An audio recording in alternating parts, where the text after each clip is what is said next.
अहिलेको स्मार्टफोनको क्यामेरा र अहिलेको स्मार्टफोनको क्यामेरालाई कम्पेयर गर्ने हो भने अहिलेको स्मार्टफोनहरूमा चाहिँ एकदमै धेरैवटा क्यामेरा भएको स्मार्टफोनहरू हामीले युज गर्न सक्छौँ। तर हामीले युज गर्ने स्मार्टफोनमा जति नै धेरैवटा क्यामेरा भए पनि फोटो या त भिडियो सुट गर्न मात्रै हामीले हाम्रो क्यामेरालाई युज गर्ने गर्छौँ। तर तपाईँहरू धेरै थाहा नहुनसक्छ तपाईँले युज गर्दै गरेको स्मार्टफोनमा रहेको यो सेल्फी क्यामेराले चाहिँ तपाईँले सोच्दै नसोचेको कामहरू पनि गर्न सक्छ। बट कसरी जान्न चाहनुहुन्छ? यदि जान्न चाहनुहुन्छ भने आजको यस भिडियोलाई लाइक गर्नुहोस् र यस्तै फरक फरक किसिमको टेक्निकल भिडियोहरू अझ धेरै हेर्न चाहनुहुन्छ भने दिपेश टेक एन्ड युट्युब च्यानललाई सब्सक्राइब गरेर यो साइडमा भएको अल नोटिफिकेसन बेललाई पनि अन गर्न नबिर्सनुहोला। आउनुहोस् भिडियो सुरु गरौँ।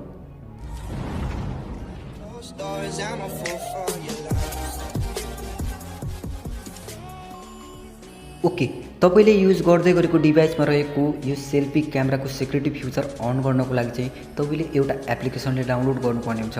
त्यसको लागि तपाईँले चाहिँ आफ्नो मोबाइलमा रहेको यो प्ले स्टोरलाई ओपन गर्नुहोला र यो प्ले स्टोरलाई ओपन गरिसकेपछि तपाईँले यसमा क्रुप क्याप्चर भनेर सर्च गर्नुहोला र यो क्रुप क्याप्चर सर्च गरिसकेपछि तपाईँले एउटा यस्तो खालको एप्लिकेसन देख्न सक्नुहुन्छ र यसलाई चाहिँ तपाईँले आफ्नो मोबाइलमा डाउनलोड गर्नुहोला र यसलाई चाहिँ मैले पहिल्यै डाउनलोड गरिसकेको छु र तपाईँले पनि यसलाई डाउनलोड गर्नुहोला र डाउनलोड गरिसकेपछि यो ओपनको अप्सनमा एकचोटि क्लिक गर्नुहोला र यसमा क्लिक गरिसकेपछि यसमा चाहिँ एकदमै इम्पोर्टेन्ट सेटिङहरू एक्टिभ गर्नुपर्ने हुन्छ। त्यसको लागि तपाईँले चाहिँ यो ग्रिन कलरको एरोमा एकचोटि क्लिक गर्नुहोला र यसमा क्लिक गरिसकेपछि अब तपाईँले चाहिँ यो नेक्स्टको अप्सनमा एकचोटि क्लिक गर्नुहोला र यो नेक्स्टको अप्सनमा क्लिक गरिसकेपछि अब तपाईँले फेरि यो नेक्स्टको अप्सन देख्न सक्नुहुन्छ। यसमा पनि एकचोटि क्लिक गर्नुहोला र यसमा क्लिक गरिसकेपछि अब तपाईँले चाहिँ यो लोकेसनलाई अन गर्नुपर्ने हुन्छ र यो लोकेसनलाई अन गरिदिनु होला र यसलाई एलाउ गरिदिनु होला र यसलाई एलाउ गरिसकेपछि अब तपाईँले फेरि यसलाई नेक्स्ट गरिदिनु होला र नेक्स्ट गरिसकेपछि अब तपाईँले चाहिँ एक्टिभ नाउको अप्सन देख्न सक्नुहुन्छ। फेरि यसमा एकचोटि क्लिक गर्नु होला र यसमा क्लिक गरिसकेपछि यो अलरेडी एक्टिभ भइसक्यो। अब तपाईँले देख्न सक्नुहुन्छ। यसलाई एलाउ गरिदिनु होला र एलाउ गरिसकेपछि अब तपाईँले चाहिँ यसलाई फेरि एक्टिभमै क्लिक गर्नु होला र एउटा जिमेल एकाउन्टलाई तपाईँले एक्टिभ गर्नुपर्ने हुन्छ। साथीहरू, यसमा के हुन्छ भने म तपाईँलाई थोरै यसमा अगाडि एक्सप्लेन गर्न चाहन्छु। यसमा चाहिँ तपाईँले आफ्नो पर्सनल जिमेल एकाउन्टलाई मात्रै एक्टिभ गर्नु होला र यो एप्लिकेसनले र तपाईँको सेल्फी क्यामेराले चाहिँ के काम गर्छ भनेर पनि म तपाईँलाई बताउने छु। त्यसको लागि अगाडि एउटा एप्लिकेसन एक्टिभ गर्नको लागि चाहिँ एउटा जिमेल एकाउन्ट जो आफ्नो पर्सनल जिमेल एकाउन्टलाई एक्टिभ गर्नु होला र यसरी आफ्नो पर्सनल जिमेल एकाउन्टलाई एक्टिभ गरिसकेपछि ओके गरिदिनु होला र ओके गरिसकेपछि तपाईँले यो एक्टिभको अप्सनमा फेरि क्लिक गरिदिनु होला र यसलाई ओके गरिदिनु होला र ओके गरिसकेपछि यो नेक्स्टको अप्सन देख्न सक्नुहुन्छ। यो नेक्स्टमा एकचोटि क्लिक गरिदिनु होला र तपाईँले चाहिँ आफ्नो क्यामेरा र यो स्टोरेजलाई पनि अन गर्नु होला र एलाउ गरिदिनु होला र यसलाई क्यामेरालाई अन गर्नु र एलाउ गरिदिनु होला र यति गरिसकेपछि तपाईँको यो एप्लिकेसन र तपाईँको सेल्फी क्यामेरा बिच चाहिँ एक्टिभेट भइसकेको छ र अब तपाईँले यसमा के काम गर्छ भनेर तपाईँलाई म एक्सप्लेन गर्नेछु।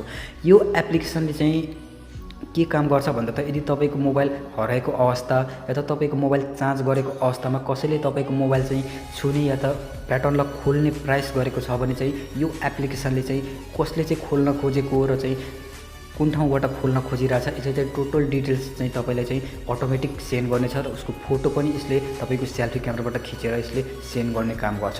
जसरी यदि तपाईँले चाहिँ आफ्नो मोबाइल हराइहालेको छ र अब तपाईँले चाहिँ त्यो मोबाइल खोज्नको लागि पुलिस रिपोर्ट या त कहीँ के गर्नुपर्ने हुन्छ, यसले चाहिँ तपाईँको मोबाइल भेट्ने मान्छेको फोटो अटोमेटिक सेन्ड गर्छ।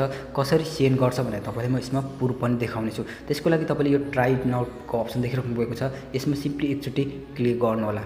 क्लिक गरिसकेपछि यो एप्लिकेसन चाहिँ तपाईँको डिभाइसमा एक्टिभ भइसकेको छ र अब तपाईँले युज गर्दै गरेको डिभाइसमा रहेको यो सेल्फी क्यामेराले चाहिँ कसरी काम गर्छ भने तपाईँले म यसमा देखाउन गइरहेको छु।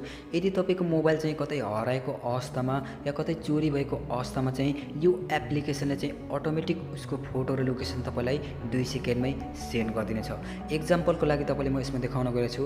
यदि तपाईँको मोबाइल कतै हराएको अवस्थामा या त कतै चोरी भएको अवस्थामा जो तपाईँको मोबाइल चोर्ने या त भेट्ने व्यक्तिले चाहिँ तपाईँको मोबाइलमा रहेको यो प्याटर्न लकलाई गलत तरिकाले 3 चोटिसम्म यसरी खोल्नको लागि ट्राई गरिरहेको छ र यसरी ट्राई गर्दा पनि उसले खोल्न सकिरहेको छैन भने चाहिँ यो एप्लिकेसनले चाहिँ अटोमेटिक उसको फोटो र उसको लोकेसन तपाईँलाई सेन्ड गरिदिनेछ। र अहिले मैले गलत तरिकाले 3 चोटि ट्राई गरिसकेको छु र यसले चाहिँ मलाई अलरेडी मेल गरिसकेको छ र यसमा देख्न सक्नुहुन्छ नोटिफिकेसन बारमा यसले चाहिँ अलरेडी मलाई मेल गरिसकेको छ र म यसमा तपाईँले चेक गरेर देखाउन गइरहेको छु। र यसमा देख्न सक्नुहुन्छ तपाईँले चाहिँ मेरो मोबाइल चाहिँ कुन चाहिँ एरियाबाट चाहिँ खोल्नको लागि ट्राई गरिरहेछ र यदि मेरो मोबाइल चोरी भएको थियो या तपाईँको मोबाइल चोरी भएको अवस्था थियो भने चाहिँ तपाईँले यसरी लोकेसन ट्र्याप गरेर कुन चाहिँ एरियामा र कुन चाहिँ लोकेसनमा तपाईँको मोबाइल युज भइरहेको छ र लोकेसन ट्र्याप गरेर तपाईँले देख्न सक्नुहुन्छ र कुन चाहिँ व्यक्तिले तपाईँको मोबाइल चोरेको या कुन चाहिँ व्यक्तिले तपाईँको मोबाइल भेटेको छ र उसको फोटोहरू पनि यसरी तपाईँले देख्न सक्नुहुन्छ। र अझ धेरै इन्फर्मेसन पाउनको लागि तपाईँले आफ्नो मोबाइलको मेल बक्समा गएर तपाईँले आफ्नो मेललाई पनि चेकआउट गर्न सक्नुहुन्छ। यो मेल बक्समा तपाईँले चाहिँ टोटली तपाईँले डिटेल्सहरू पढ्न र देख्न सक्नुहुन्छ र उसको फोटोहरू पनि यसमा देख्न सक्नुहुन्छ।